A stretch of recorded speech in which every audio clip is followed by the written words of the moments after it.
Thanking to all of you and welcome to back my channel MES Assam Mix Information. তো সকলোকে পুনৰবাৰ স্বাগতম জনাইছো MES Assam Mix Information YouTube চেনেলটোলৈ।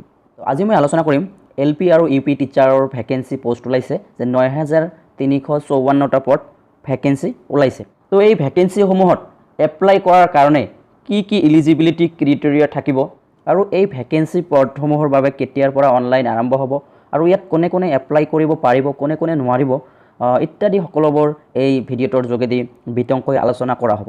তো গতিকে আপোনালোকে ভিডিঅ'খন স্কিপ নকৰাকৈ শেষলৈকে চাই থাকিব।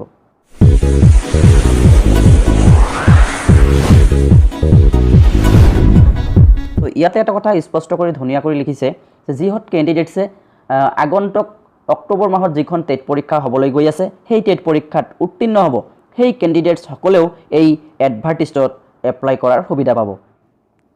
তো আপোনালোকে নিশ্চয় চাব পাৰিছে government of Assam office of the director of elementary education Assam তো এডভাৰ্টাইজমেণ্ট তো ইয়াতে দিয়া আছে ডেটেডটো আপোনালোকে চাই ল'ব 18 ছেপ্টেম্বৰ 2021। তো মই আপোনালোকক ইয়াতে যিখিনি এসেনশিয়াল সেইখিনি মই আপোনালোকক দেখাই দিছোঁ কিয়নো নহ'লে ভিডিঅ'খন দীঘলীয়া হৈ যাব আৰু আপোনালোকৰ বাবে বৰিং ফিল হ'ব।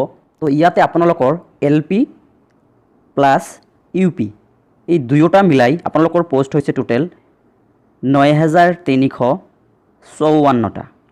ইয়াত টোটেল নাম্বাৰ অফ পোষ্ট এইটো।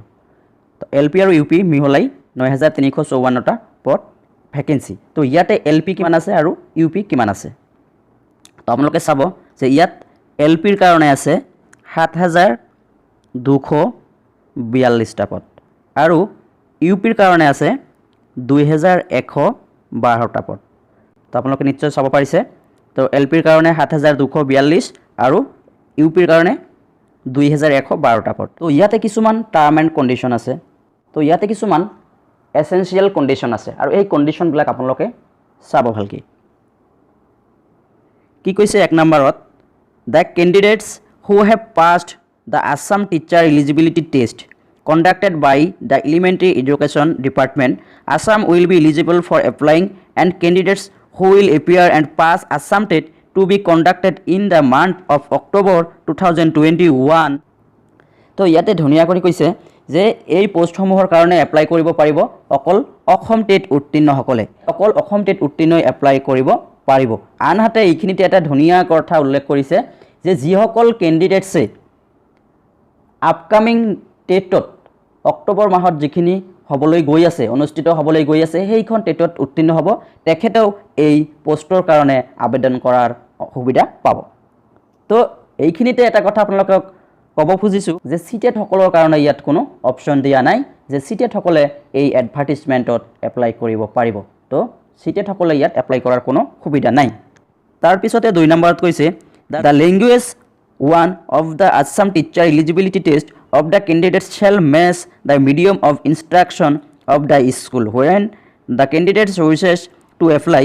As for example, if a candidate wishes to apply an Assamese medium school, the candidate must have Assamese as language 1 in the Assam TET.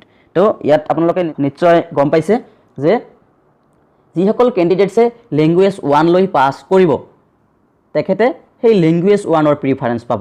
সিহঁতে সেই লেংগুৱেজ 1ৰ বিদ্যালয়তহে এপ্লাই কৰাৰ সুবিধা পাব। আনহাতে যিহেতু বড়ো গাৰো মণিপুৰী এইবিলাক লৈছে সেইবিলাক স্কুলতে সিলেকশ্যন হ'ব। যিজনে নিজৰ লেংগুৱেজ 1 যেটো লৈছে সেই লেংগুৱেজ 1ৰ ওপৰত ডিপেণ্ড কৰিহে নিযুক্তি পাব। হয়তো কোনোবাই লেংগুৱেজ 1 এছামিজ লৈ পাছ কৰিছে সি মণিপুৰী বিদ্যালয়ত এপ্লাই কৰাৰ সুবিধা নাপায়। গতিকে এইখিনি আপোনালোকৰ বাবে এটা ভাল প্ৰিফাৰেঞ্চ হয় কিয়নো হয়তো মই মণিপুৰী বুজি নাপাওঁ আমি কেনেকৈ মণিপুৰীত এপ্লাই কৰিম। গতিকে মোৰ ফাৰ্ষ্ট লেংগুৱেজ যেটো আছে সেইটোক লৈয়ে আমি সিলেকশ্যন কৰিব লাগিব। তাৰপিছতে ইয়াত 5 নম্বৰটো কৈছে the merit list will be separate for each district and category.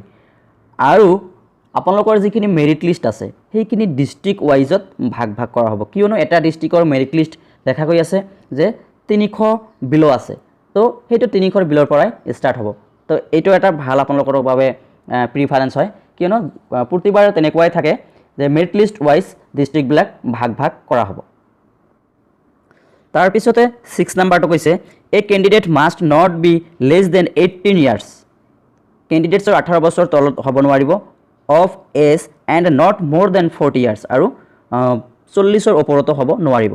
For unreserved category আৰু এইটো আনৰিজাৰ্ভড কেটাগৰীৰ কাৰণে দ্যাট মিন্স জেনেৰেলৰ কাৰণে এইটো 18 পৰা 40 বছৰ বয়স হ'ব লাগিব তাৰপিছতে গ'লে 42 ইয়াৰ্ছ ফৰ এক্স সাৰ্ভিসমেন তো যিবিলাক এক্স সাৰ্ভিসমেন আছে তাৰ কাৰণে 42 ইয়াৰ্ছ আৰু 43 years for OBC MOBC and 45 years for SC ST তো 43 MOBC কাৰণে OBCৰ কাৰণে আৰু 45 হৈছে SC ST হিলৰ কাৰণে তাৰ পিছত 50 হৈছে PWD কাৰণে যেটো পাৰ্সনস উইথ ডিসেবিলিটি এই PWD কাৰণে 50 ইয়াৰ্ছ লৈকে দিয়া আছে তো এইখিনিতে আৰু এটা কথা কৈছে আপোনালোকে চাব 9 নাম্বাৰটো no person having more than 2 living children on or after 1/1/2021 from a single or multiple partners shall be eligible for appointment as per the Gov policy on small family norms.